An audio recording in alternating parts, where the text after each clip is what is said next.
किसी ने तुम्हें लूटा है। 1 रुपए की चीज को अगर 50 रुपए में 100 रुपए में दिया है, लूटा है। जिसने लुटाया उसको मेरे बाबा ने छप्पर फाड़ कर दिया, कुबेर भंडारी ने, और जिसने लूटा उसको थप्पड़ मार कर लिया मेरे कुबेर भंडारी।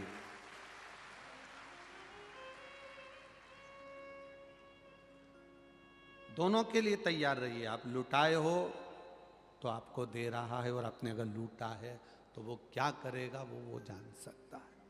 पर क्या उसका वर्णन।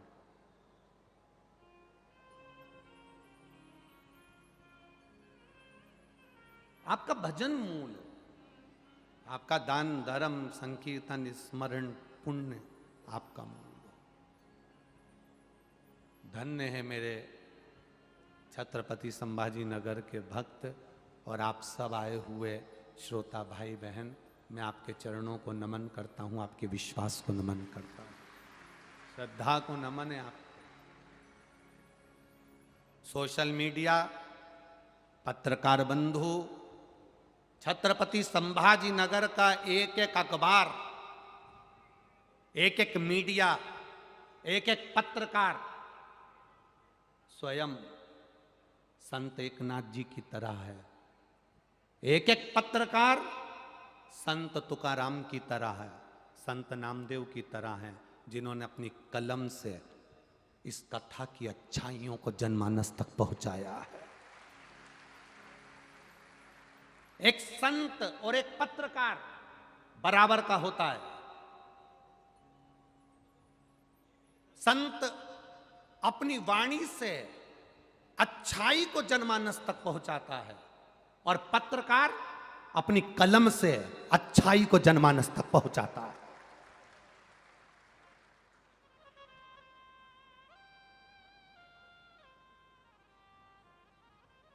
एक पत्रकार अच्छाई को जनमानस तक पहुंचाएगा, अपने अपने भाव को। एक संत और पत्रकार बराबर होता है। संत अच्छाई को जनमानस तक अपनी वाणी से पहुंचाता है और पत्रकार अच्छाई को अपने कलम के माध्यम से पहुंचाता है। कलम के माध्यम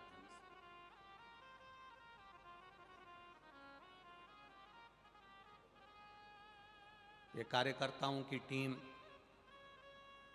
रसोई घर में 1 लाख से 1.25 लाख भक्त रोज भोजन करें, और रसोई घर में जब 1.25 लाख लोगों ने रोज का भोजन करा, रोटी सब्जी माताएं बनाने में जो लगी हैं, जिनके घर में खुद नौकरानियां लगी हैं, वो रसोई घर में रोटियां बेल कर लोगों को खिला रहे हैं। विश्वास के साथ, भरोसे के साथ, दृढ़ता के साथ।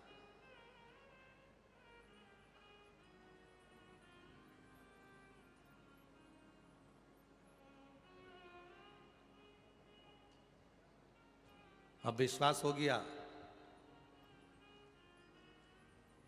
कि महाराष्ट्र के अंदर कभी भी कथा हो तो यजमान परिवार को भी टेंशन लेने की जरूरत नहीं है। यहां भक्त अपने आप संभाल लेते हैं। महाराष्ट्र के अंतर्गत कथा हो, भक्त अपने आप संभालता है, भाव के साथ संभालता है, विश्वास के साथ संभालता है। छत्तीसगढ़ का भी यही क्रम है। छत्तीसगढ़ के भी भक्त अपने आप संभाल लेते हैं, अपने आप। विश्वास। अब एक विचार करिएगा, जब भगवान इतना बड़ा आयोजन संभाल सकते हैं तो क्या तुम्हारा घर नहीं संभाल सकते हैं? तुम क्यों चिंता करते हो? मेरे बच्चे के लिए मुझे ये करना है, पत्नी के लिए करना है, मकान बनाना है, गाड़ी लाना है, जमीन लाना है, जायदाद लाना है, संपदा लाना है। आय बढ़ाने के साथ आयु बढ़ाने का प्रयास करिएगा। आपकी उम्र कैसे बढ़े? कोई सत्कर्म कर देना, किसी भूखे को भोजन कराना, किसी प्यासे को पानी पिलाना, किसी बीमार की औषधि करा देना, यह आयु बढ़ाने का तरीका है, आपकी उम्र बढ़ा देता है। भूखे को भोजन कराओ, प्यासे को पानी पिलाओ। घर में बुजुर्ग माता पिता हैं, उनकी सेवा करो। प्रतिदिन अपने माता पिता के चरण दबाओ। अपने माता पिता को चरण भी नहीं दबा सकते तो प्रणाम करो।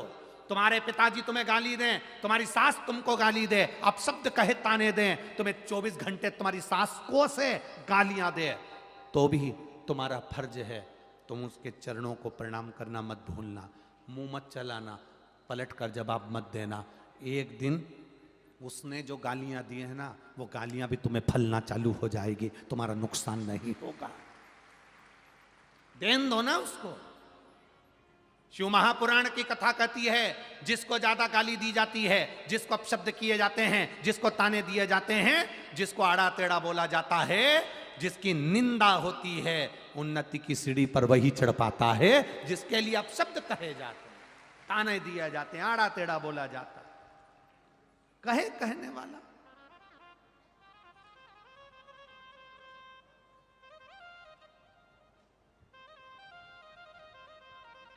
कहेंगे लोग, कहने वाले अपशब्द कहते रहेंगे, आप अपना भजन करो, दुकान पर बैठो, व्यापार करो, खूब दुकान चलाओ।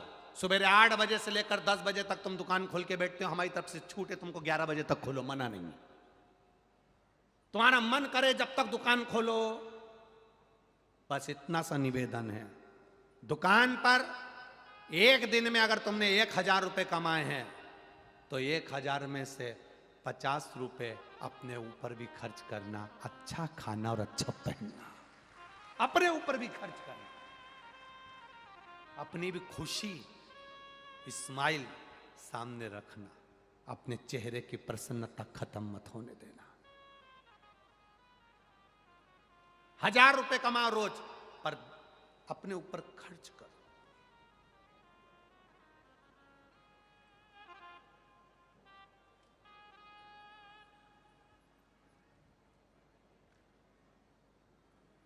अपने ऊपर खर्च।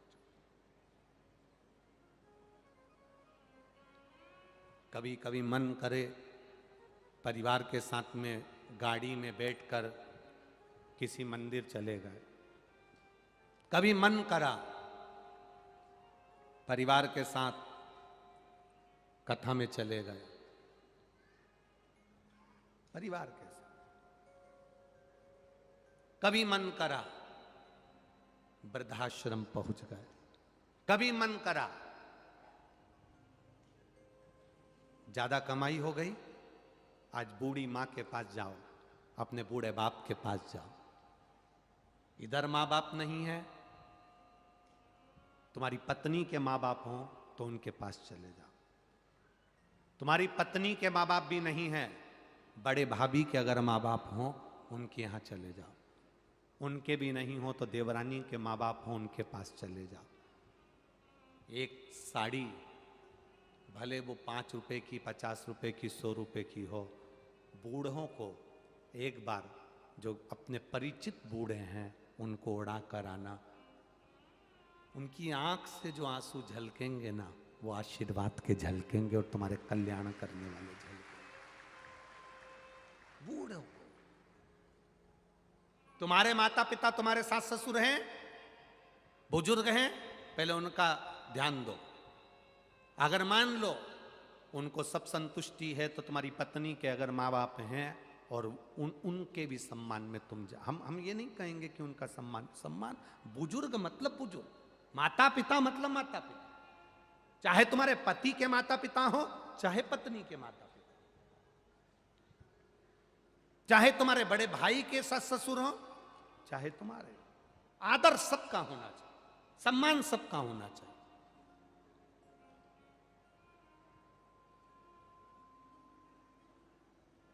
घर में बहन आए, उससे पहले घर की जो बूढ़ी बुआ हो, बुआ, बूढ़ी बुआ, बहुत अवस्था हो गई, बुजुर्ग हो गई, उसका भी ठिकाना नहीं, कब मर जाए, कब चली जाए। बुआ को फोन लगाकर कह दो, बुआ हफ्ते में 2 बार, 1 बार गाड़ी भेज दूं क्या बुआ? आ रही हो कि 2-4 दिन के लिए? आ जाओ। एक अंदाजा लगा कर रखना, नारी जितनी बूढ़ी होती चली जाती है, उतनी घर से आसक्ति बढ़ती चली जाती है, उससे घर नहीं छूटता। अपना फोन पे बोलने में क्या जाता है? बुआ कब आ रही हो? गाड़ी भेज दूं क्या? बुआ खुद कह देगी, रे बच्चों के कारण फंसी हुई हूँ, परिवार देखूं कहाँ हूँ, शरीर से बने नहीं, जाना आना हो नहीं, तू तो रहने दे, कभी इधर से निकलो तो महरसा मिलते हुए चली जाना। पर अपना फर्ज है कि अपनी बुजुर्ग बुआ को, बहन बाद में, पहले बुआ, उसको कहो कब आ रही है बुआ, कथा हो रही है अपने गांव में, अपने नगर में। अब छत्रपति संभाजी नगर में तो आज पूरी हो जाएगी, भोपाल में 10 तारीख से 14 तारीख तक चालू हो जाएगी, तो भोपाल में रहने वाले भी अपने बुजुर्गों को कह सकते हैं, कब आ रही हो बुआ, भोपाल में शिव पुराण की कथा है, आ जाओ, 4-5 दिन रुकना होगा, आनंद लेंगे, कथा सुनेंगे, चले जाएंगे। वो बुजुर्ग भी खुश होकर अंदर से सोचेंगे, मेरा भतीजा भतीजी ने याद किया, मेरे भाई नहीं है पर मेरे भतीजा भतीजी ऐसे जोरदार मुझे याद करते, उसकी दुआ, उसका आशीर्वाद, और ये दुआ ही हमारी आयु को बढ़ाएगी। मार्कंडे जी के साथ हुआ क्या था? उम्र थी मात्र छोटी सी, कुछ अवस्था में मरना था। नारद जी ने एक ही बात कही, जो मिल जाए उसके पांव पड़ ले, जो मिल जाए उसका आशीर्वाद ले ले। मार्कंडे जी ने पांव पड़ना प्रारंभ करा, सबके आशीर्वाद ले, सबके आशीर्वाद, आशीर्वाद लेते लेते लेते लेते लेते लेते आशीर्वाद लेते लेते तुरंत मार्कंडे जी नारद जी के पास पहुंच गए। नारद जी ने आशीर्वाद दे दिया, आयुष्मान भव।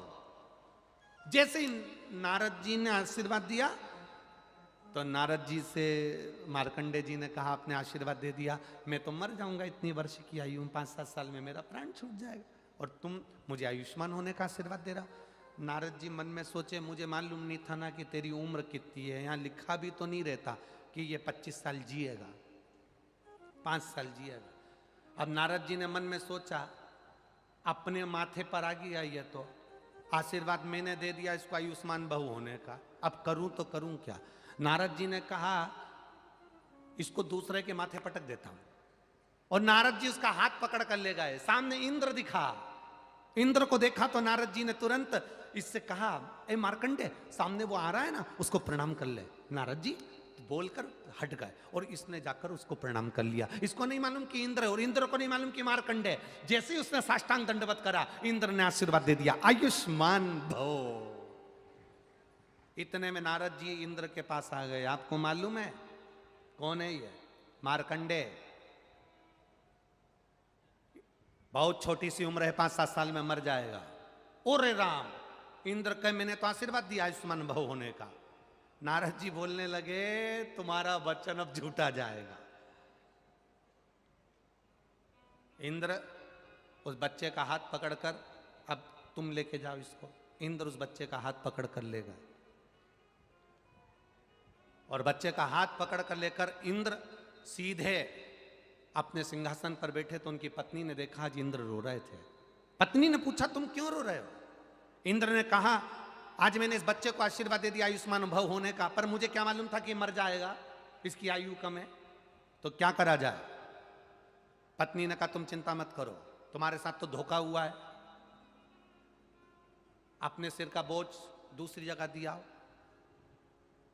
इंद्र ने हाथ पकड़ा, ब्रह्मा जी के पास ले गए। ब्रह्मा जी, और इंद्र ने कहा, वो सामने बाबा बैठे ना दाढ़ी वाले, उनको दंडवत करिया। और जाकर मार्कंडे ने जो दंडवत करा, ब्रह्मा जी ने कह दिया आयुष्मान भव। अब जो ब्रह्मा जी ने कहा आयुष्मान भव, इंद्र ने आकर कह दिया, आप पहचानते हो इसको? नहीं। मार्कंडे, कम उम्र है, तुमने लेखनी में लिखा है, अपनी कलम से लिखा, इतने साल में मर जाएगा, और तुमने आशीर्वाद दे दिया आयुष्मान भव होने का। अब तुम्हारी लेखनी गलत, तुम गलत। ब्रह्मा जी ने मन में सोचा, अब करूं तो करूं क्या। इंद्र इनको ब्रह्मा जी के पास छोड़ के चले गए। ब्रह्मा जी सोचे, अब इसको लेकर कहां जाऊं मैं, अपने माथे का बोझ किसको दूं। ब्रह्मा जी उसको लेकर भगवान विष्णु के पास पहुंच गए। भगवान नारायण आराम से सोए हुए थे, लक्ष्मी जी चरण दबा रही थी। इसने मार्कंडे जी को कह दिया, जाओ वहां पर जाकर प्रणाम कर लो। मार्कंडे जी ने जो दंडवत करी, हार हार, जो दंडवत करी, भगवान विष्णु के नेत्र खुल गए। नेत्र खुले, देखा एक छोटा सा बच्चा मेरे सामने दंडवत करा है। भगवान विष्णु ने कहा आयुष्मान भव। लक्ष्मी जी नारायण को देख रही हैं, नारायण पूछ रहे लक्ष्मी तू मुझे इतनी घूर घूर के क्यों देख रही है? लक्ष्मी जी बोली ये वो मार्कंडे है जिसको इतनी कम उम्र में मरना है, 5-7 वर्ष की आयु में इसको जाना है, और तुमने आशीर्वाद दे दिया आयुष्मान भव होने का। भगवान विष्णु बोले लक्ष्मी तू पहले नहीं बोल सकती थी। लक्ष्मी बोली मैं पांव दबाते दबाते चिमटा भी खोड़ा, तुमने ध्यान ही नहीं दिया। अब क्या होगा? भगवान ब्रह्मा जी छोड़कर विष्णु जी के पास चले गए और विष्णु जी अब उसको लेकर सीधे देवाधिदेव महादेव के पास चले गए। शंकर पार्वती शाम के समय घूम रहे थे और भगवान नारायण ने कहा जाओ उनको प्रणाम कर लो। जो दंडवत करी, दंडवत करते से भोलेनाथ ने कह दिया आयुष्मान भव चिरंजीवी भव। हो गया। कालों का काल जब महाकाल आशीर्वाद देता है तो काल की भी हिम्मत नहीं जो महाकाल के सामने खड़ा हो जाए। काल की भी हिम्मत नहीं जो महाकाल के सामने खड़ा हो जाए। बस आए यमराज बंदी बनाने, सामर्थ्यता नहीं थी क्योंकि शंकर सामने खड़े हुए थे। जिसको एक लोटा जल चढ़ाते हो ना, तुम्हारी दुख की घड़ी में सामने खड़ा मिलता है। हॉस्पिटल में दवाई देने वाले मिलेंगे, हॉस्पिटल में तुम्हारे हॉस्पिटल का बिल देने वाले मिलेंगे, हॉस्पिटल में डॉक्टर नर्स सिस्टर मशीनें दवाई भोजन सब मिलेंगे, पर हॉस्पिटल में उम्र देने वाला केवल एक होगा। तुम्हारा चढ़ाया गया एक लोटा जल तुम्हारी उम्र बढ़ा रहा होगा। एक पत्र आया है जिस पत्र में श्रीमती सुनीता लक्ष्मण राव पाटिल नादरपुरकर छत्रपति संभाजी नगर महाराष्ट्र, एरिया का नाम सही बोला ना? नादरपुरकर, यही है ना? अरे बोलो तो जम के। हाँ, श्रीमती सुनीता लक्ष्मण राव पाटिल कहीं बैठी हो तो हाथ हिला सकती हैं, कहीं बैठी हो तो हाथ हिला सकती हैं। श्रीमती सुनीता लक्ष्मण राव पाटिल नादरपुरकर छत्रपति संभाजी नगर महाराष्ट्र। गुरुदेव भोले बाबा की लीला का मैं क्या वर्णन करूं। हमारी शादी को 23 साल हो गए थे गुरुदेव। कितने साल? जम के बोलो जरा। 23 वर्ष। हमारी शादी को 23 साल हो गए गुरुदेव, मगर कोई संतान प्राप्ति नहीं हुई थी। 23 साल शादी के हो गए पर कोई संतान की प्राप्ति नहीं हुई गुरुदेव। हमारी शादी को 23 साल हुए मगर कोई संतान प्राप्ति नहीं हुई थी। टीवी पर आपकी कथा सुनते हैं और एक लोटा जल भोले बाबा को चढ़ाते हैं। उसके साथ मैंने पशुपतिनाथ का तीसरा व्रत किया। जिस दिन आप संभाजी नगर में आए उसी दिन हमारे घर में बाबा की कृपा से 23 साल बाद संतान की प्राप्ति हुई। ये शिव कृपा। 23 वर्ष के बाद।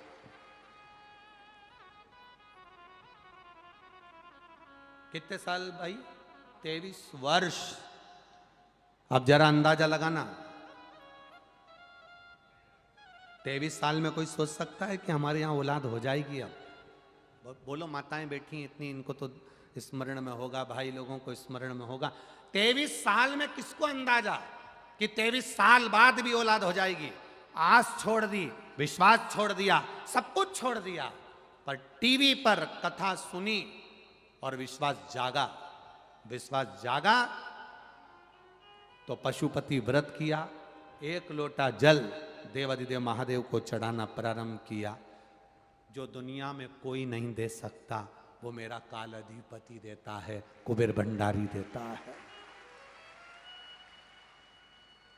जो दुनिया में कोई नहीं दे सकता वो कुबेरेश्वर महादेव देता है। महाकाल राजा देता है, कृष्णेश्वर देता है। दुनिया के लोग कहते हैं गुरुजी आप कथा करने के लिए आते हो, इतने लोग कथा सुनने आते हैं, आप कहते हो कथा सुनकर जाओगे, बाबा झोली भर कर देगा, अगला पत्र अगली कथा में आपके मिलेंगे, आप इतना विश्वास से कैसे कह सकते हो? आप इतनी विश्वास से कैसे कह देते हो?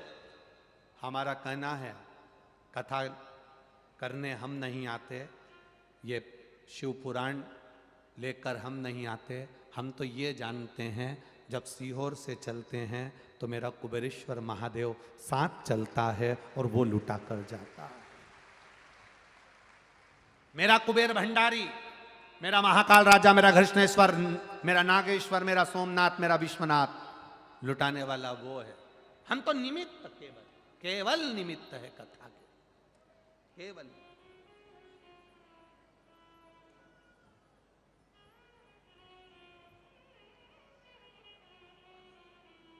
केवल एक निमित्तता। आपका विश्वास, आपका भरोसा आपको परमात्मा के करीब लेकर जाता है, करीब। मंथन किया गया और उस मंथन में विष निकला, उस विष को देवताओं ने भगवान महादेव को दिया और महादेव ने वो विष पिया, नीलकंठधारी कहला। मंथन में विष निकला।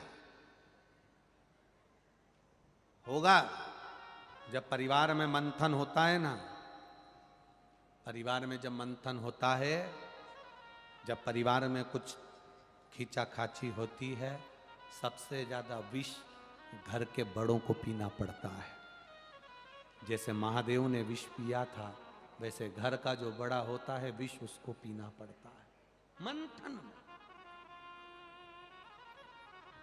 जब परिवार में खींचातानी हो, परिवार में कहीं ना कहीं तानाकसी होती है, घर का जो बड़ा होता है, घर का जो बुजुर्ग होता है, घर का जो बयो होता है, बस सबसे ज्यादा सुनना उसी को पड़ता। आप घर के बड़े हो, आपको सुनना पड़ेगा।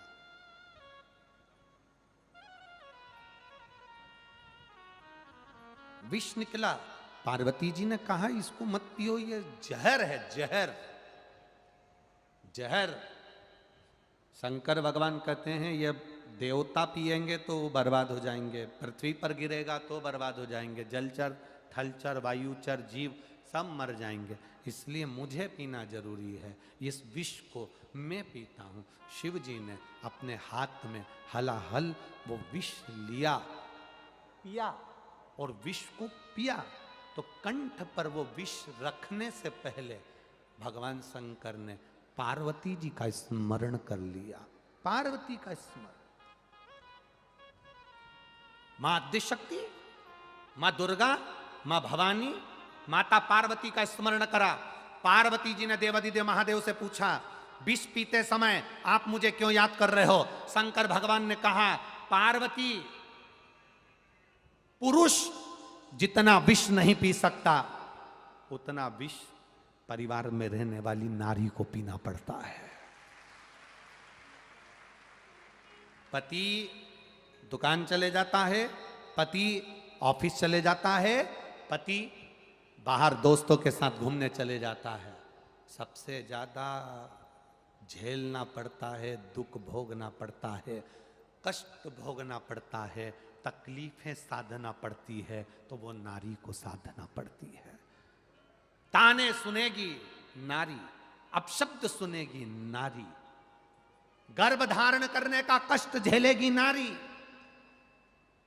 विषम परिस्थिति में भी बच्चों को पेट भरने की जवाबदारी घर की नारी की होती है। पति गया कमाने, पत्नी को लगता है मेरे बच्चे को कैसे पेट भरना। बच्चे जन्म ले लें, रात रात भर जगती है नारी, रात रात भर जगती है अपने बच्चे के लिए नारी। जिस बच्चे से इतना प्रेम करती है, स्नेह करती है, शादी होने के बाद बहू आ जाती है और अब 1 मिनट में अपने बेटे को भी बहू के हवाले कर देती है नारी। वो नारी कोई साधारण नहीं हो सकती, सहज नहीं हो सकती नारी। नारी का जीवन बड़ा विचित्र जीवन है, बड़ा विचित्र।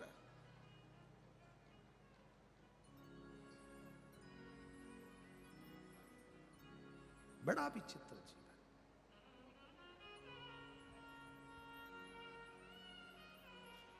रोती भी है, मुस्कुराती भी है, आए हुए अतिथि का सम्मान भी करती है, कोई भूखा ना जाए इसलिए रसोई घर में गर्मी में पसीना भी बहा लेती है, और कोई भूखा ना सोए तो तगाड़ी उठाकर मेहनत भी कर लेती है। पति के साथ कदम से कदम मिलाकर खेत में काम भी कर लेती है। पति खेत में थक कर थोड़ी देर लेट भी जाता है, पर नारी थक कर लेटती नहीं, वो और आगे बढ़कर काम करती रहती है। वो भारत की नारी होती है, भारत की। संघर्ष का जीवन। एक विदेश में एक संत भारत के घूमने के लिए गए, भारत के संत घूमने के लिए गए, और भारत के संत ने देखा एक पत्नी का पति मर गया। पति मरा, कब्र में उसको दबाया। पत्नी विदेश की पति की कब्र पर पंखा कर रही थी, पति की कब्र पर पंखा कर रही है वो विदेश की नारी।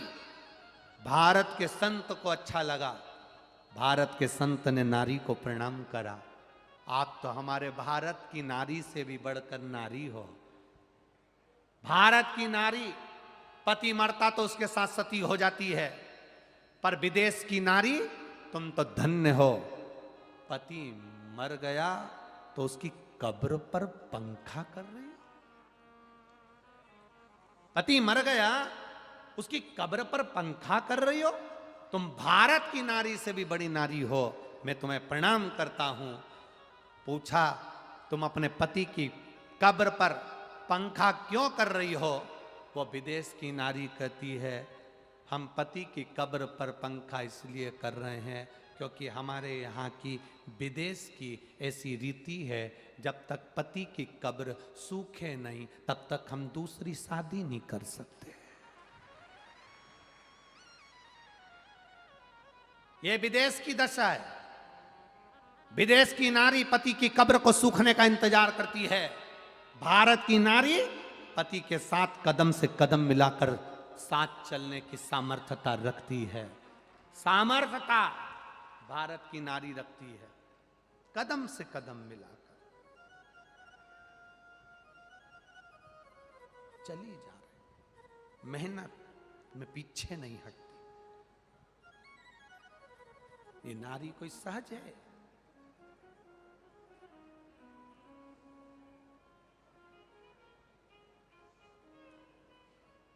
कल कह रहे थे कार्यकर्ता, गुरुजी आपके ये श्रोता हैं ना, ये बड़े विचित्र हैं, ये सुनते ही नहीं है हमारी। तो हमने कहा हमारी तो पूरी सुनते हैं, कि बस तुम्हारी सुनते हैं।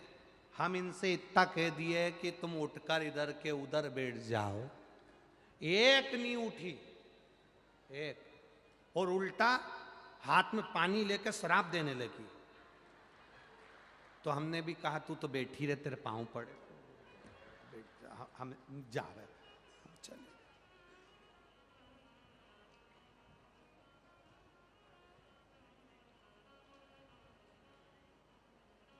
इतना बड़ा बड़ा फोटो इन्होंने अपने अपने घर के कोई मर गए बुजुर्ग, उनका फोटो खंबे पर लगा दिया। गुरुजी पीछे वाले को उस फोटो के चक्कर में नहीं दिख रहा, पीछे वाले हमसे कह रहे कि तुम कहो फोटो हटाने का। हम इनको फोटो हटाने का बोलने के लिए गए, इतने में वो कथा सुनने में लगी थी, और हमने कहा पीछे वालों को दिख नहीं रहा, तुम इनका फोटो हटाओ। तो वो हमसे कहती है तेरे में दम हो तो तू हटा ले जा। और हम फोटो खोलने लगे तो ये साड़ी सिर पे डाल के यूं बैठ गई। अब हमको डर लगे कि नहीं लगे गुरुजी, हमने फोटो छोड़ दिया, वापिस चले गए। अब आप बताओ गुरुजी, अभी कैसे सुने ये? अब तुम कहते हो नहीं सुनती, अभी हम तो कहें तो ये सुनती वो 1 मिनट में। अभी देखो बोलबम का नारा है, सुनी कि नहीं सुनी बोलो? सुनी। अब तुम कहते हो नहीं सुने हैं, हमारी सुनते हो। चलो भगवान की कृपा है री बाबा, यही कृपा बनी रहे, बस स्नेह आपका बना रहे। सुनना, स्मरण किया, भजन किया। जब दुख की घड़ी आती है, उस दुख की घड़ी में सब हिम्मत हार जाते हैं, पति भी हिम्मत हार जाता है। तब घर में एक नारी पत्नी ऐसी होती है जो कह देती है घबराओ मती, ज़्यादा टेंशन मत लो, मैं बैठी हूँ, कहीं ना कहीं से कोई व्यवस्थापन करेंगे, बाबा संभालेगा, हो जाएगा।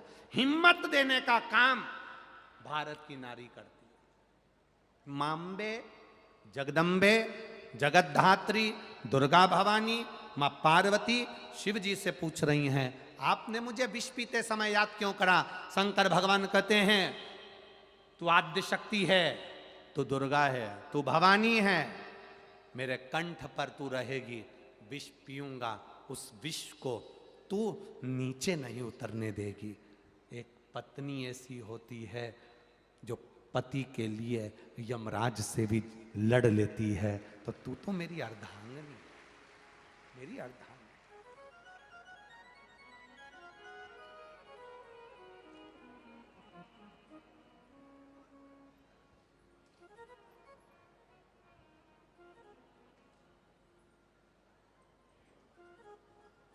एक पत्र में एक कोई ने लिखा है,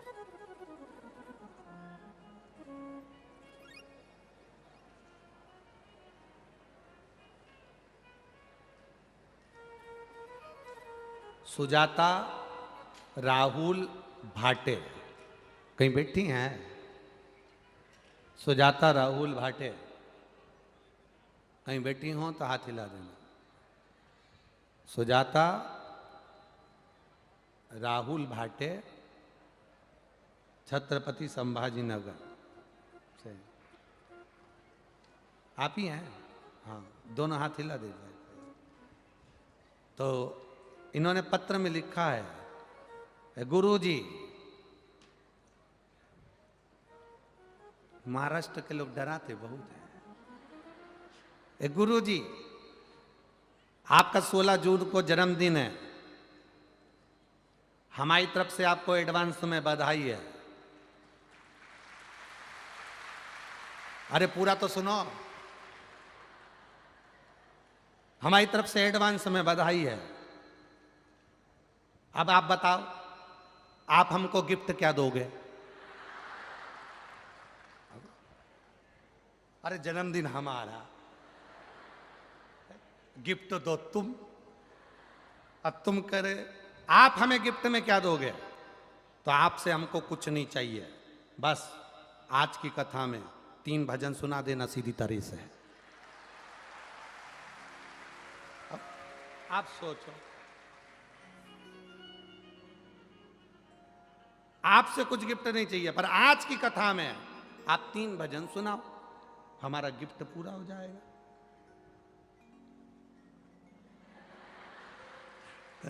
बैठो, श्री शिवाय। ये शिव भरोसा, विश्वास, दृढ़ता, आपका स्नेह है।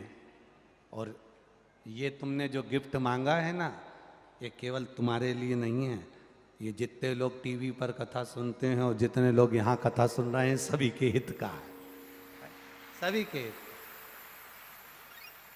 भगवत भजन, स्मरण, भक्ति, विश्वास, दृढ़ता, मां विष को झेलने के लिए गले के अंदर जाकर विराजमान हो गई मां पार्वती। विष नीचे नहीं उतरने दिया मां ने, विष नीचे नहीं।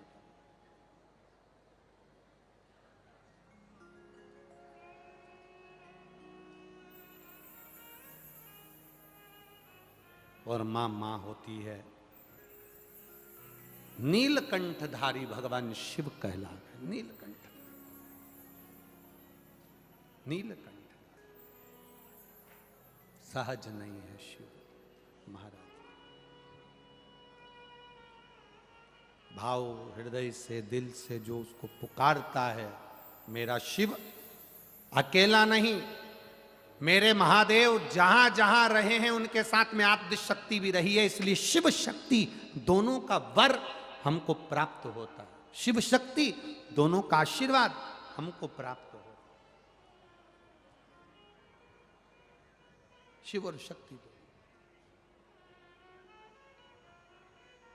शिवजी मनोरथ को दंड देने के लिए आगे बढ़े तो बहुला गाय ने तेज श्वास खींची और भगवान शंकर को अपनी श्वास के द्वारा अपने उदर में बिठा लिया। अपनी श्वास के द्वारा अपने उदर में बिठा। महाराज चारों तरफ हाहाकार मच गई। भगवान देवादिदेव महादेव नहीं मिल रहे, भगवान शिव नहीं मिल रहे। एक बात अपने भीतर उतार कर रखिएगा, शिव जी को ढूंढने जाने के लिए बहुत दूर जाने की जरूरत नहीं है। मेरे महादेव को अगर ढूंढना है तो कहीं नजदीक में भी वो प्राप्त हो सकता है। एक पत्र आया है,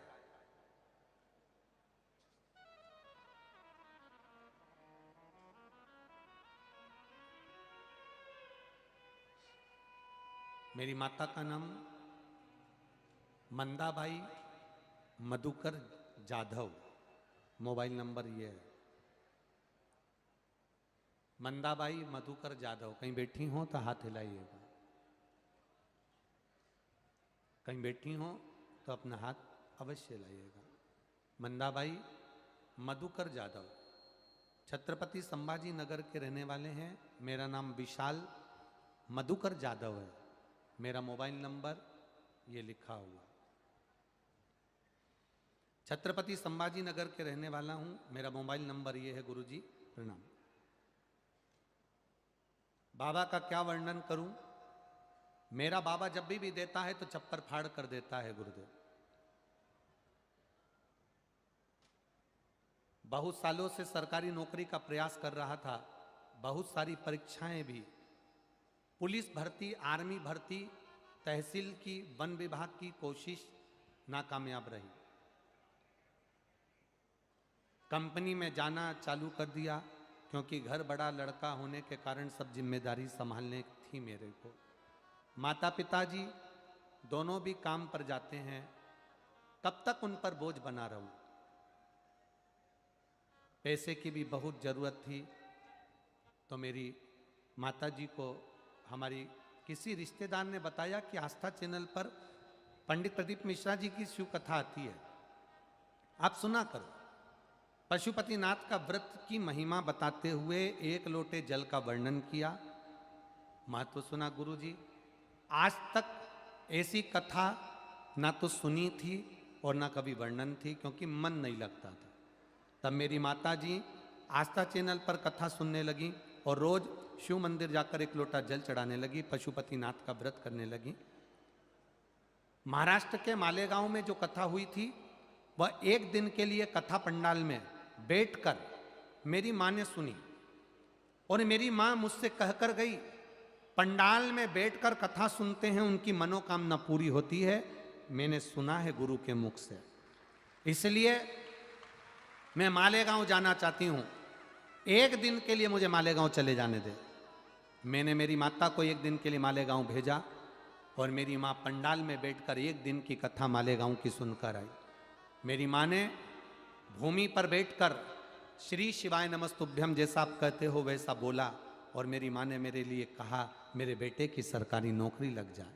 गुरुदेव, बेटे की नौकरी के लिए उन्होंने निवेदन करा कथा के पंडाल में, दोबारा आई और पशुपतिनाथ का व्रत करना प्रारंभ करा।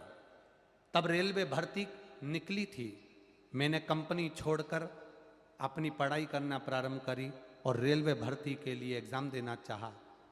मन में विश्वास नहीं था, क्योंकि इतने एग्ज़ाम पहले दे चुका था कि पास हो जाऊंगा, ये भरोसा नहीं था। ट्यूशन ली, सब कुछ करा, रेलवे भर्ती की परीक्षा आई। गुरुदेव, मेरी माँ ने कहा एक बेलपत्र शंकर को लगा कर जा और उससे विनती कर कर जा, अब की बार मैंने भी पंडाल में बैठकर कथा सुनी है, रिजल्ट अच्छा आएगा। पहले जितनी एग्ज़ाम दी वो बिना कथा की थी, अब की बार एग्ज़ाम कथा की है। और मैं एग्ज़ाम देने के लिए गया, बाबा की कृपा से रेलवे में मेरी सरकारी नौकरी लग गई। मैं बाबा को प्रणाम करने के लिए आया। ये शिव तत्व है, ये शंकर। शिव हो घड़ी है। कहीं बैठे हों तो साधुवाद है।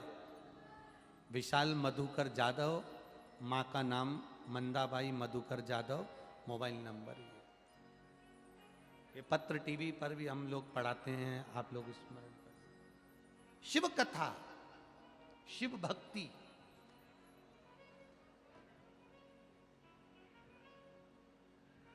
शिव की उपासना, शिव का भरोसा, शिव की दृढ़ता। आप जितनी भरोसा भगवान शंकर पर कर सकते हो उतना करना।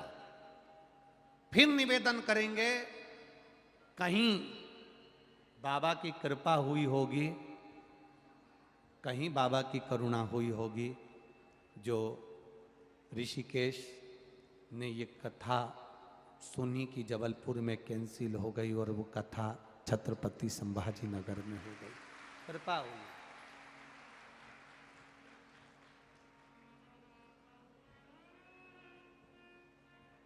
कहाँ है ऋषिकेश? ऋषिकेश कहाँ है? बुलाओ जरा उसको।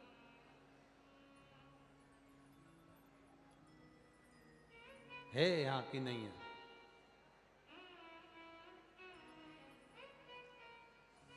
आइए इधर आओ। एक बार इस बच्चे के लिए जोरदार ताली बजाओ, जिसने केवल टीवी पर कथा एक क्षण की सुनी और उसमें ये सुना कि जबलपुर की कथा कैंसिल हुई। और ये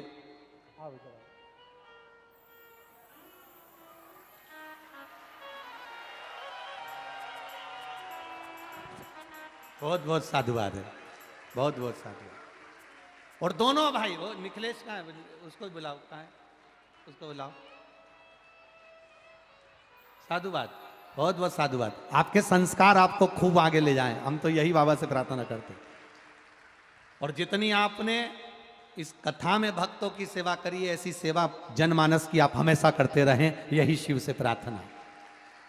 जनमानस की बोल बम का नारा है। शिव कथा जो सुख की दैनी है। वो बड़ा कहाँ है तुम्हारे भाई? क्या नाम? निखिलेश। शंभू एक पत्र, जब तक एक वो आ रहा है निखिलेश, तब तक एक बच्चे ने एक पत्र लिखा है। बड़ा पत्र, बहुत बड़ा है। ज्यादा बड़ा नहीं हो गया क्या? पवार वैभव महादेव, रा मोहोल, जिला सोलापुर। कहीं बैठा है? कहीं बैठे हो? पवार वैभव महादेव, कहीं बैठे हो तो हाथ हिलाइएगा। पवार वैभव महादेव, जो आपने इतना बड़ा पत्र लिखा है बाबू, कहीं बैठे हो तो हाथ हिलाइएगा, जहां कहीं बैठे हो।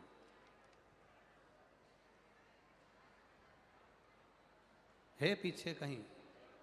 हाथ हिलाया है क्या? है? आखिरी में है? जरा क्लोज करिए उसको, दिखा दो टीवी पे कहाँ है। पवार वैभव महादेव, जहां कहीं भी बैठे हो, आपने जो पत्र लिखा है, गुरुजी मैं सोलापुर। आओ निखिलेश जी, आइए, एक माला दो जरा।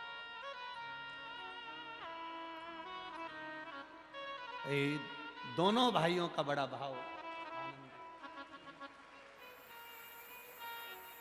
बहुत बहुत साधुवाद अच्छे कार्य के लिए। ये माता पिता के संस्कार हैं आपके, जो आपको बहुत उन्नति की ओर लेकर जाएंगे।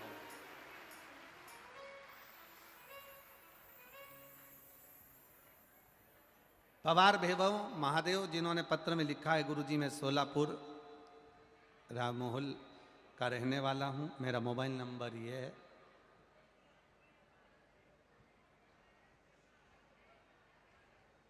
मैं बाबा का क्या वर्णन करूं। बैंकिंग एग्जाम के लिए मैं यहां पर आया हूं, छत्रपति संभाजी नगर में पढ़ रहा हूं। 12 मई से यहां रह रहा हूं। बाबा से मैं आपकी कथा सुनकर बस यही प्रार्थना करता था, एक बार आपका दर्शन और एक बार शिव कथा मिले। और शिव की कृपा से बाबा ने मेरी इतनी जल्दी सुन ली, ये मुझे विश्वास नहीं होता, इसलिए मैंने ये पत्र लिखा। भरोसा, दृढ़ता, और वो भरोसा सहज नहीं है, सरल नहीं। आप कथा के पंडाल में बैठे हो, भगवान से दिल की बात कह रहे हो, जो कह रहे हो विश्वास मानकर बाबा से कह कर जाना, भोलेनाथ दया करना,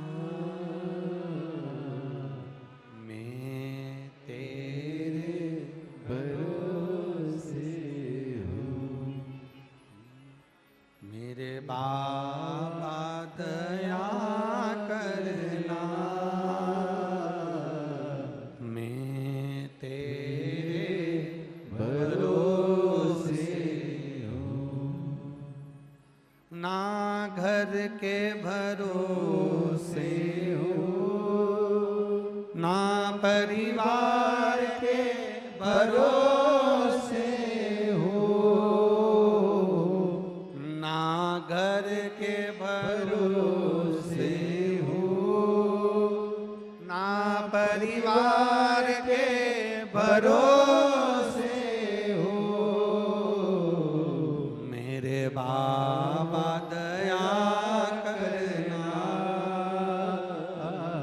मैं तेरे भरोसे हूँ। जब हिम्मत हारो, कहीं विघ्न में फंसो, तब बाबा से एक बार ये दिल से कहा करो। आता है सबको? एक बार आप दिल से, हृदय से बोलना, वाणी दिल की होना चाहिए। मेरे बाबा दया करना, मैं तेरे भरोसे हूँ, ना इनके भरोसे हूँ, ना उनके भरोसे हूँ, मेरे बाबा दया करना, मैं तेरे भरोसे हूँ, भोले बाबा दया करना, मैं तेरे भरोसे हूँ। मेरे बाबा से दिल से कहा गया, वो दिल से सुन लेता, दिल से सुनता। पुकार लो उसको, वो सुनेगा।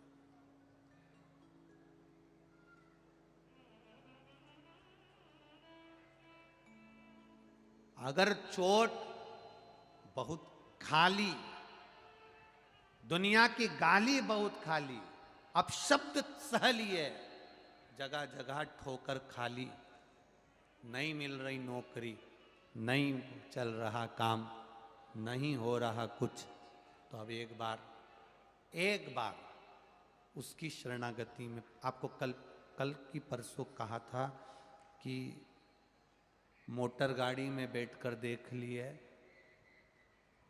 रेल प्लेन में बैठकर देख लिए, हाथी, बोलो बोलो, घोड़े पर बैठकर देख लिए। अब एक बार शिव महापुराण की कथा में बैठकर देख लो। एक बार उसकी कथा में पहुंचकर उसके सामने बैठकर देख लो, उसके दरवाजे पर जाकर देख लो, उसके पास बैठकर देख लो, बहुत वो संभाल। जो सुख प्लेन और ट्रेन में नहीं, हाथी और घोड़े में नहीं, गाड़ी और बंगले में नहीं, वो सुख दुनिया के लोगों को शिव पुराण में मिलता है। यहाँ जितने लोग रात को रुकते हैं, इनसे पूछना, इनका कोई रिश्तेदार भी अगर यहाँ छत्रपति संभाजी नगर में रहता होगा ना, तो भी ये उनके यहाँ नहीं गई होगी, यहीं पंडाल में पड़ी होगी, पंडाल में रह रही होगी, पंडाल में खा रही होगी, नहीं गए।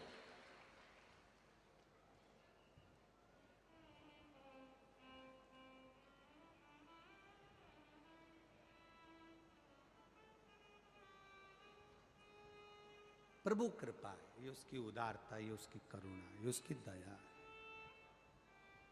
उसके बिना कुछ नहीं हो सकता। अरे बहुला गाय शिव जी को निकल गई, शंकर भगवान मिलते नहीं, सब ढूंढने का प्रयास करे, नहीं मिले। तब आराधना करी बहुला गाय की, तब उसने शिव जी को वापिस प्रकट कर। गौ माता की सेवा करना, गाय को एक रोटी देना, गाय को अपने घर में रखना, संभालना, गौ माता की सेवा में तल्लीन रहना, ये शंकर की सेवा के बराबर ही है। जब आप किसी गौशाला के लिए दान देते हो, जब आप किसी गौशाला में जाकर चारा देते हो, जब आप किसी गौशाला में एक रोटी देते हो, या अपने दरवाजे पर आई हुई गाय को एक रोटी देते हो, समझ लेना तुम महादेव की सेवा कर रहे हो, शिव की आराधना कर रहे हो। शिव आराधना है। अपने घर की लक्ष्मी, अपने घर की गौ माता, अपने घर की बेटी सही जगह पर जाए, सही जगह पर लगे, ये भगवान से प्रार्थना करें। हम तो आप लोगों से भी कहते हैं, आजकल लोग सीहोर वाले महाराज के नाम से भी बहुत धंधा करने लगे हैं।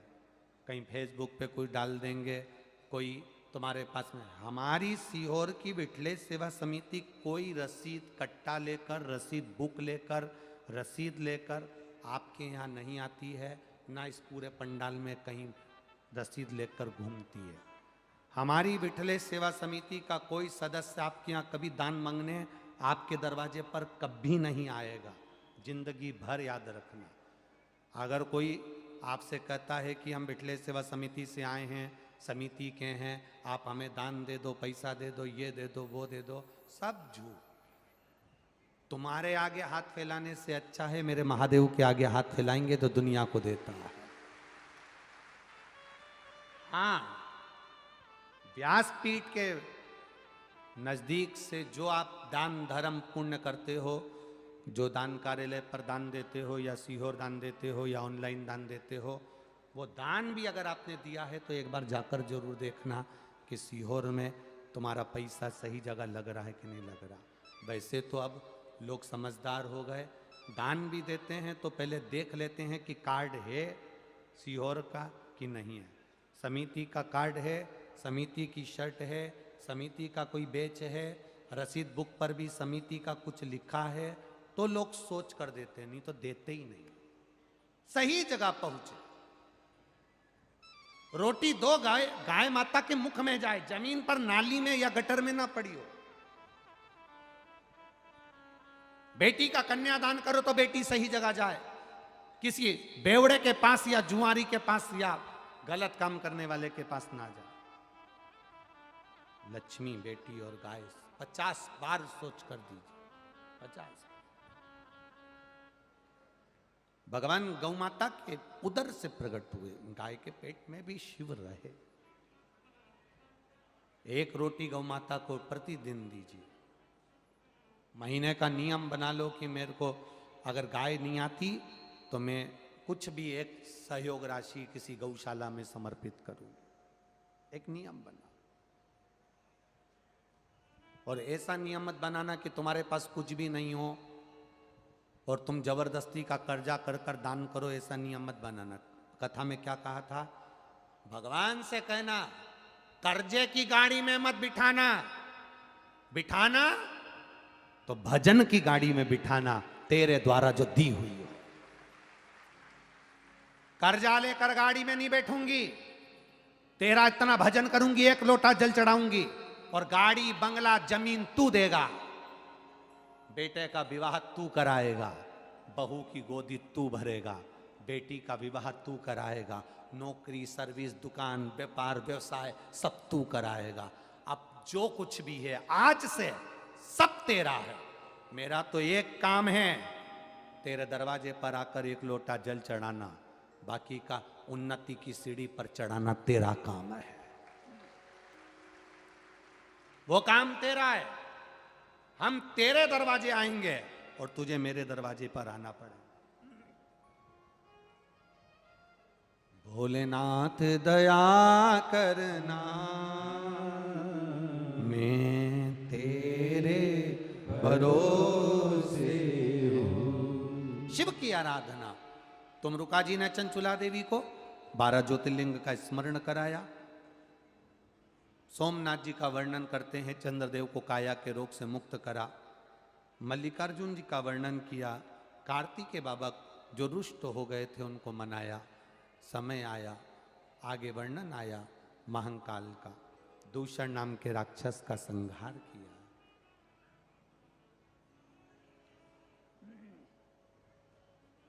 कभी जिंदगी में अगर आपको मौका मिले और 12 ज्योतिर्लिंग में, जैसे अभी उज्जैन में हुई, पहले काशी में हुई, कभी मौका मिले और 12 ज्योतिर्लिंग में कहीं अगर कथा सुनने को मिले शिव पुराण की,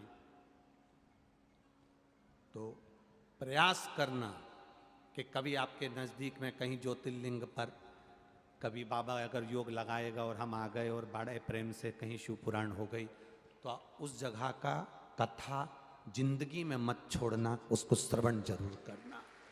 कभी मौका मिल जाए, पोता पोती भी हो गए, पूरे गाड़ी बंगला सामान साज दुकान व्यापार नौकरी सर्विस सब कुछ हो गए।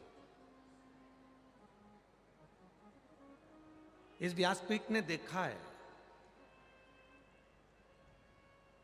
कई बार इस व्यासपीठ ने ऐसा देखा कि किसी ने डॉक्टर की पढ़ाई करी, खूब डॉक्टर की पढ़ाई कर कर खूब पैसा खर्च करने के बाद वो डॉक्टर बन भी गया। किसी ने कलेक्टर की पढ़ाई करी, वो कलेक्टर बन भी गया। किसी ने मिनिस्टर के लिए बहुत मेहनत करी, वो मिनिस्टर बन भी गया। कोई मंत्री संतरी कलंतरी आदि आदि जो बनना चाहिए था वो अपने स्थान पर बन गया। कोई एसडीएम, कोई कुछ कोई कुछ कोई कुछ बन गया। कितना रुपया खर्च करा, कितना पैसा खर्च करा, कितनी मेहनत करी, तब जाकर वो डॉक्टर बना। और मालूम पड़े उसको खुद नहीं मालूम कि मेरी आयु कितनी है। और मालूम पड़े पढ़ता पढ़ता इंजीनियर बन गया, डॉक्टर बन गया, कलेक्टर बन गया, एसडीएम बन गया, एसपी बन गया, मंत्री बन गया, पद उन्नति तो कर ली, पर उसको खुद ये मालूम नहीं है कि मेरी आयु कितनी है। जीने के लिए भोजन बहुत जरूरी है, पर भोजन से ज्यादा पानी जरूरी है, पानी से ज्यादा वायु जरूरी है, और वायु से ज्यादा आयु जरूरी है। उसने डॉक्टरी की पढ़ाई करी, उसने इंजीनियरिंग की पढ़ाई करी, उसने मिनिस्टर बन गया, एसडीएम बन गया, कलेक्टर बन गया, सब कुछ अच्छे औहदे पर पहुंच गया, पद पर पहुंच गया। उसने डिग्री तो इकट्ठी कर ली, पर डिग्री के साथ में उसने डिग्रियों को इकट्ठा करा, उसने बहुत सारी आय भी इकट्ठी करी, पैसा भी इकट्ठा करा। आय इकट्ठी करते करते वो बहुत ऊंचे ओहदे पर पहुंच गया। उसने आय पैसा इकट्ठा करने का तरीका तो ढूंढा, पर आयु बढ़ाने का तरीका नहीं ढूंढा। आयु बढ़ाने का तरीका ढूंढता तो भोग करता। अब डॉक्टर के पद पर बैठ गए और मालूम पड़े प्राण छूट गए, कलेक्टर के पद पर बैठ गए और प्राण छूट गए, इतना पढ़ा, इतने ओहदे पर पहुंचा, इतनी ऊंची उन्नति करी उसने, इतना इतना उसने प्रचार करा, इतना इतना सुख भोगा, इतना इतना आनंद भोगा, और इतने ऊंचे पद पर पहुंचने के बाद उसके प्राण छूट गए। तो उसने मेहनत तो करी, आय जोड़ने का साधन दुनिया के लोग ढूंढ रहे हैं, पर आयु बढ़ाने का साधन दुनिया के लोग नहीं ढूंढ रहे। केवल एक शिव महापुराण की कथा ऐसी है जो तुमसे कहती है कि शंकर जी के मंदिर में जाकर एक लोटा जल चढ़ाना। क्यों चढ़ाना? पैसा आएगा घर में, पैसा आएगा तो उसको भोगने के लिए शरीर भी तो अच्छा रहना चाहिए। इसलिए जब जल चढ़ाएंगे तो धन भी बढ़ेगा और हमारी आयु भी बढ़ेगी, दोनों बढ़ेगा। धन भी बढ़ रहा है और हमारी आयु भी बढ़ रही है। बोल बम का नारा है। हम दुकान पर बैठकर आय बढ़ा रहे हैं, हम नौकरी ढूंढ कर आय बढ़ा रहे हैं, हम सर्विस ढूंढ कर आय बढ़ा रहे हैं। हम आय बढ़ाने का साधन तो कर रहे हैं, पर आयु बढ़ाने का साधन कैसे करें? अब मालूम पड़े तुम 2 लाख रुपए महीना कमा रहे हो तुम्हारी नौकरी में, अब तुमको यही नहीं मालूम कि तुम्हारी आयु कितनी है, और मालूम पड़ा तुमने कमाया, फ्लैट में दिया, गैस की टंकी का दिया, बच्चों का दिया, इसका दिया, उसका दिया, 2 लाख रुपए तुम कमा रहे हो, तुम्हारी आयु कितनी है तुमको नहीं मालूम। फिर नई कंपनी ज्वाइन कर ली, और नई कंपनी ज्वाइन करी, फिर आपने कोई 4 लाख का पैकेज ले लिया। फिर नई कंपनी ज्वाइन करी, 5 लाख का पैकेज ले लिया। फिर नई कंपनी ज्वाइन करी, 8 लाख का पैकेज मिल गया। आय तो बढ़ी, पर कभी विचार करा कि तुम 8 लाख रुपए महीना कमा रहे हो या 5 लाख रुपए महीना कमा रहे हो, अपने शरीर पर कितना खर्च कर रहे हो? हम कभी ये नहीं कहते कि तुम ज्यादा कमाते हो तो ज्यादा दान कर दो, आप तो अपने ऊपर खर्च करो ना।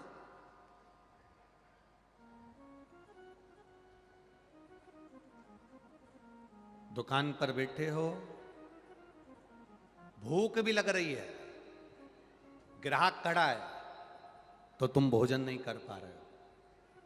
टिफिन रखा है दुकान पर, तुम भोजन नहीं कर पा रहे हो।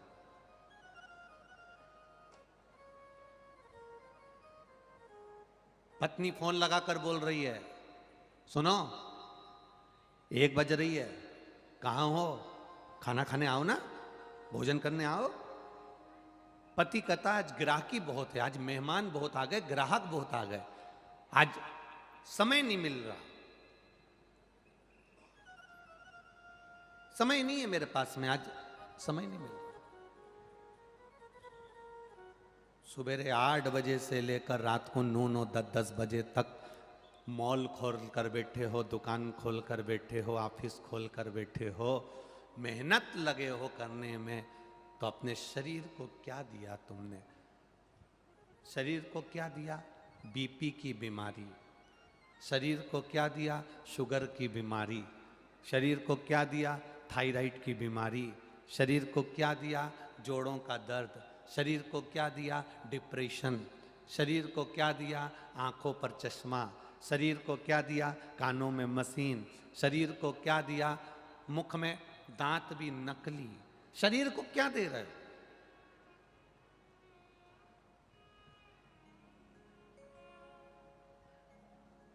दुकान के सामने भिखारी भीख मांगने के लिए आता है, बोलो आता है कि नहीं आता है? अरे बोलो जम के, आता है? दुकान के सामने भिखारी भीख मांगने के लिए आता है। वो भिखारी भीख मांगने नहीं आता, तुमको ज्ञान देने के लिए आता है कि मैं 10 जगह से मांगता हूं, उसके बाद भी चैन से सोकर 2 रोटी टाइम पर खाता हूं। भिखारी भीख मांगते मांगते हमको ज्ञान देता है, 10 जगह से मांगता हूं, पर भोजन टाइम पर करता हूं। भूख लगी, खा लिया। तुम मालिक होने के बाद भी, सेठ होने के बाद भी टिफिन टेबल पर रखा है, पत्नी फोन लगा रही है, नौकर समय पर भोजन करने चले जाता है। 1 बजी, सर मेरे को तो खाना खाने जाना है, सर मुझे भूख लग रही है, नौकर चले जाता है और तुम सेठ होकर भी भिखारी से बदतर होकर बैठे रहते हो खाने के लिए। सामने टिफिन पड़ा है, सामने भूख लग रही है, भोजन, भूख को मार रहे हो।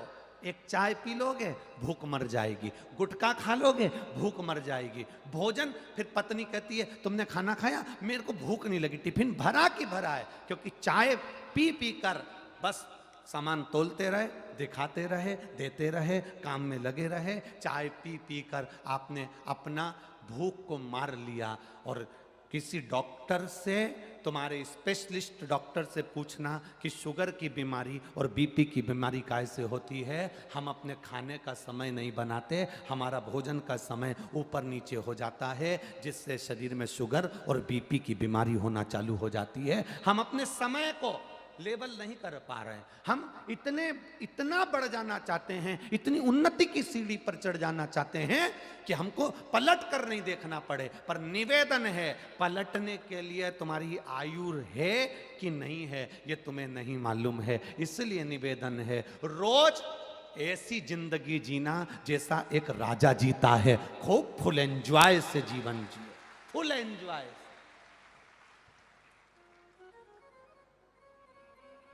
जिनके घर में नौकर काम करते हैं, जिनके घर में सेवक काम करते हैं, जिनके घर में नौकर काम करते हैं, एक सेठ को देख लेना और एक नौकर को देख लेना, कितनी खुश की जिंदगी जीता है नौकर।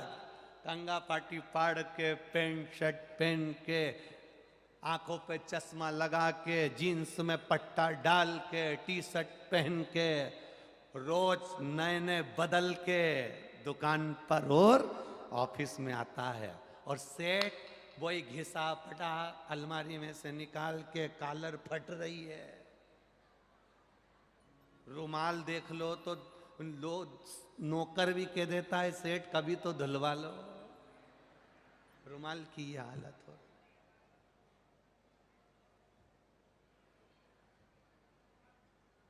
सेठ जी गए, नौकर ने डब्बे में से सामान निकालकर बादाम काजू पिस्ता खा लिया और खुद सेठ दुकान पर बैठा है, 2 बादाम नहीं खा पाता है। 2 बादाम।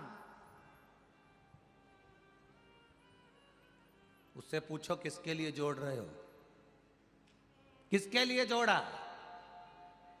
पत्नी और बच्चों के लिए? किसके लिए जोड़ा? यहां शिव पुराण कहती है, पूत सपूत तो की धन संचय और पूत कपूत तो की धन संचय। बेटा सपूत होगा 4 चांद लगा लेगा, और बेटा कपूत होगा कितना भी छोड़कर चले जाना वो सब नाश कर देगा। आप अपनी जिंदगी क्या जी रहे हो? सास जब देखो जब एक रोना रोती रहती है। घर की बुजुर्ग मां, घर की सास अपनी जिंदगी में एक रोना रोती रहती है, हमने बहुत दुख झेला, हमने हमारी जिंदगी में बहुत दुख झेला। तो बहू के सामने ये रोना काहे को रोना? बहू के सामने बार बार ये बात क्यों कहना कि हमने बहुत दुख झेला? तुम चाहती हो कि तुम्हारी बहू दुख झेले? हमने बहुत दुख झेला। सास से निवेदन है, बहू के सामने कभी मत कहो कि हमने बहुत दुख झेला। अब जो अच्छा समय चल रहा है ना, खूब बेहतरीन डेंटिंग पेंटिंग करके खा पी अपनी जिंदगी जी। बार बार काय को रोना रोना, बहुत दुख झेला। अब गया समय, उसको क्यों याद करना? क्यों याद करना? कोई 50,000 रुपए खाकर भग गया, 25,000 रुपए खाकर भग गया, जिंदगी भर उसका रोना रोते रहोगे क्या? 50,000 रुपए ले गया मेरे, 25,000 रुपए ले गया मेरे, 50,000 रुपए। ना ना ना ना, अब तुम ऐसी मेहनत करो कि 4 गुना पैसा कमाओ, और भगवान से प्रार्थना भी करो कि मुझे इतना देते रहना, अगर कहीं का खाके भी भग जाए तो मेरे दिमाग में ना आ जा, इतना दे मुझको साईं, इतना दीजिए जामे कुटुंब समाए। मैं भी भूखा ना रहूं और साधु भूखा ना। बार बार वही रोना रोना कि बहुत तकलीफ में जिंदगी निकली, अब तो अच्छी निकल रही है ना, अब तो 2 रोटी अच्छी मिल रही है ना, तो बेहतरीन चने की दाल को गलाओ, उबालो, पीसो, शक्कर मिलाओ। अब तुम बोल दो। केवल पूरनपोली नहीं, आमठी, अकेली पूरनपोली। और केवल आमठी नहीं, कटोरी में घी, और फिर तरबतर जोरदार, और तरबतर कर कर फिर खाओ। अब जो गया दुख का दिन, बहुत देखा देखा देखा, कब तक का हो गया, गया। कल कोई पूछ रहा था, गुरुजी महाराष्ट्र वालों का प्रिय भोजन पूरनपोली है, हम आपसे पूछना चाहते हैं क्यों है। अब हमने कहा हम तो महाराष्ट्र के नहीं हैं, पर इतना जरूर है कि महाराष्ट्र में पूरनपोली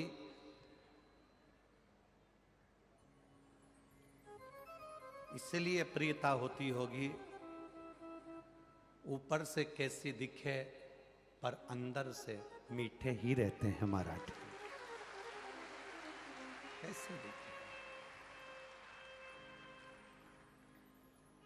उसकी प्रियता, उसकी मिठास पूर्ण। अपनी जिंदगी को सही जियो। कई कई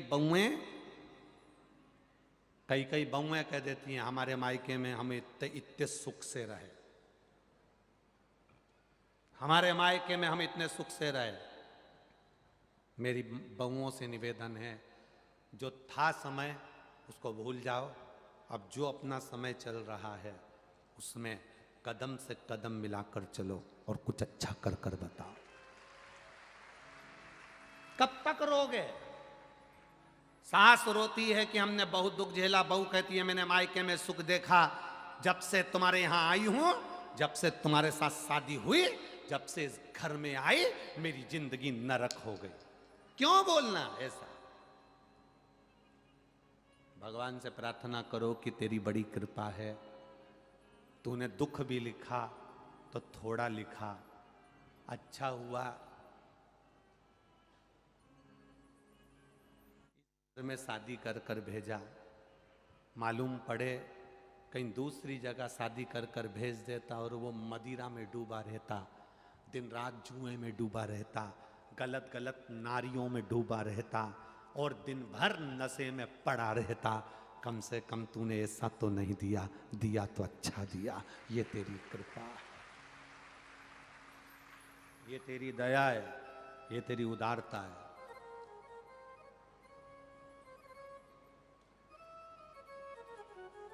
जो मिला है उसमें अपने सुख का स्मरण करिए। वो एक फिल्म बनी थी, उस फिल्म में वो माता जी की चोटी ऐसी थी, उसका गाना था भला है बुरा है मेरा पति मेरा। जो मिला है भगवान को धन्यवाद देते रहना। इतना अच्छा घर दिया, इतनी अच्छी सास दी, इतनी अच्छी ननंद दी, इतना अच्छा परिवार दिया। किसी भिखारी के घर में मुझे नहीं भेजा, जो मेरा पेट भर सकता है, 2 रोटी खिला सकता है, उसके साथ भेजा। अच्छा देखो ना तुम अच्छा देखोगे नहीं तो अच्छा मिलेगा कैसे? अपनी आयु बढ़ाने का कार्य करिए। अपनी उम्र कैसे बढ़े, अपनी आयु कैसे बढ़ाई जाए, वो तरीका ढूंढना है हमको। और उसका केवल एक तरीका है अपनी उम्र को बढ़ाने का, अपनी आयु को बढ़ाने का। एक तरीका शिव महापुराण की कथा कहती है, शंकर जी को जल चढ़ाओ तो धन भी बढ़ेगा और आयु भी बढ़ेगी, दोनों बढ़ रहे हैं। और दोनों बढ़ेंगे तो सुख का अनुभव होगा, दोनों बढ़े। शिव कथा कह रही है,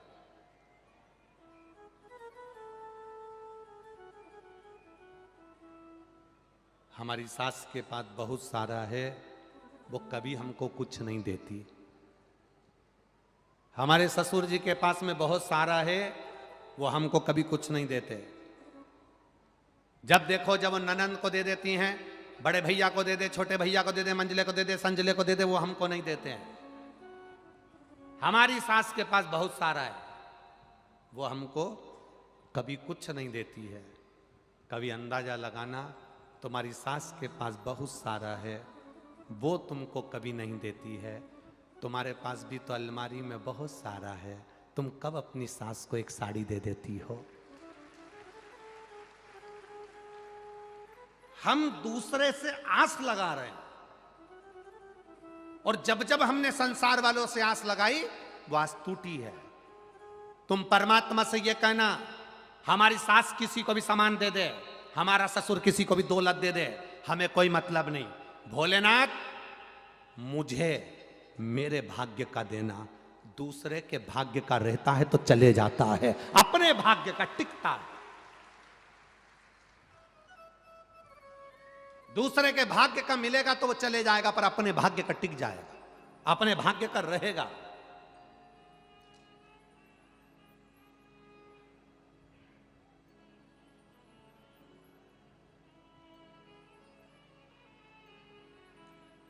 एक दूसरे की गाड़ी में बैठकर छत्रपति संभाजी नगर आना और एक अपनी गाड़ी में बैठकर आना, दोनों में अंतर है। दूसरे की गाड़ी में छत्रपति संभाजी नगर आओगे ना, तो बार बार तुम्हें स्मरण में आएगा, धीरे चलाओ, दूसरे की है। स्पीड ब्रेकर पर देख के चलाओ, दूसरे की है। जरा सी कहीं कुछ हो जाए, मैं मांग के लेके आया था, दूसरे की है। और एक अगर अपनी गाड़ी होती ना, थोड़ा बहुत डचका मचका भी लग जाता, कूद भी जाती, कोई टेंशन नहीं। अपना धन, अपने भाग्य का धन अपना होता है, फिर कहीं पर भी कूद जाओ पता ही नहीं पड़ेगा। दूसरे के भाग्य का धन इकट्ठा करोगे, दूसरे की दौलत एकत्रित करोगे, दूसरे के भाग्य का धन इकट्ठा करोगे, चोरी का धन आ गया, चोरी का सामान आ गया, चोरी का ये आ गया, चोरी का वो आ गया, दूसरे को छल कर लिया है, किसी को दुख देकर लिया है, किसी को कष्ट देकर लिया है, तो वो सुख का अनुभव नहीं है हमारा, वो आनंद का अनुभव नहीं है हमारा। अपने खुद का।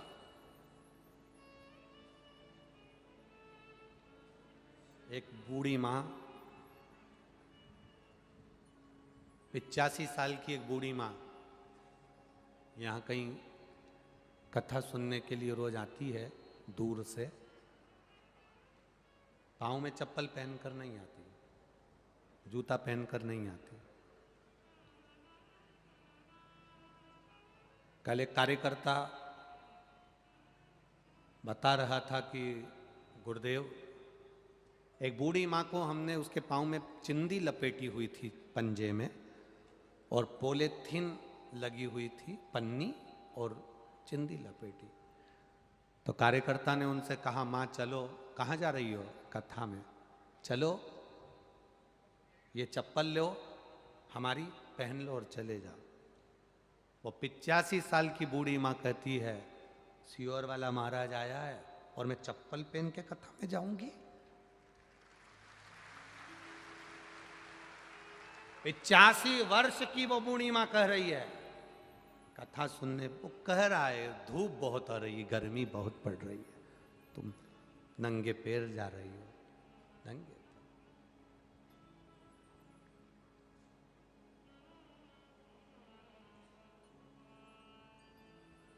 प्रदीप जी जायसवाल विधायक जी को मैं धन्यवाद देना चाहूँगा कि आपके क्षेत्र के जो लोग हैं वो बड़े धर्मात्मा हैं, बड़े धर्म।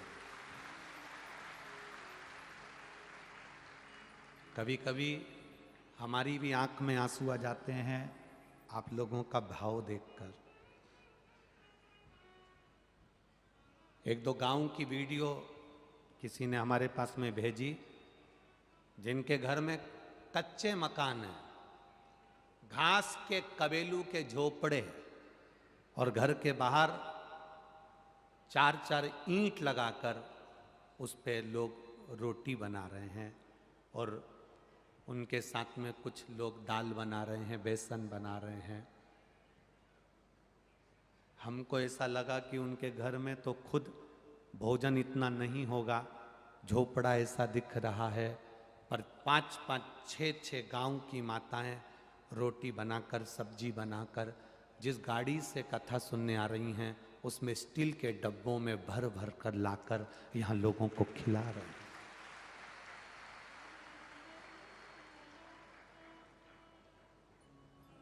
ऋषिकेश जायसवाल जब कथा लेने के लिए सीहोर गए तो उन्होंने कहा कि गुरुदेव से कहना छत्रपति संभाजी नगर में कुछ मिले ना मिले पर लोगों का दिल बड़ा मिलेगा, ये निश्चित है। आओ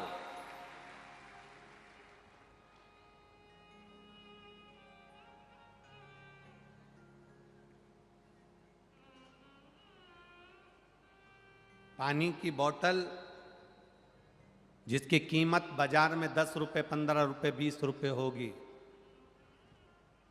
छत्रपति संभाजी नगर की इस कथा में यजमान परिवार ने तो पानी की बोतल बढ़वाई, साथ में इस नगर के दानदाताओं ने इतना पानी बढ़वाया, इतना पानी की बोतल बढ़वाई कि लोग ले नहीं रहे थे। इतनी पानी की बोतल फेंक कर दे रहा है, लेकर हाथ में बढ़ाते जा रहा है, देते जा रहा है, ले साहब, ले साहब, ले साहब।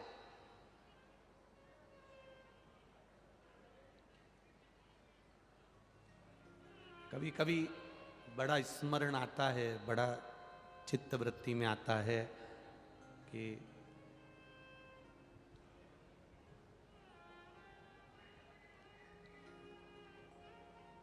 आप लोग पानी की बोतल लोगों को बांटते रहे और कभी कभी हमको भी हमारे आप में दुख होता है। आप सब सीहोर आए और आपको नहाने के लिए भी एक डब्बा पानी का भी 50 रुपये शुल्क देना पड़ा, तो उसका दुख होता है अंदर से। ये दुख रहता है, कभी कभी मन में सोचते हैं, अंदर से कचोटता है।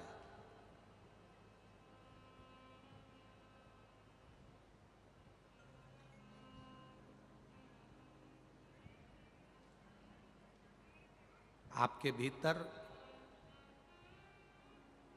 लुटाने का भाव है। गांव-गांव से आई हुई माताएं अपने साथ में पन्नियों में रोटियां भरकर और अचार लेकर आई और जहां बैठती थी वहीं 25 लोगों को 2-2 रोटी और अचार बांटती रही। देखकर आनंद की अनुभूति होती है। और मेरा निवेदन है, जहां भी शिव महापुराण की कथा हो,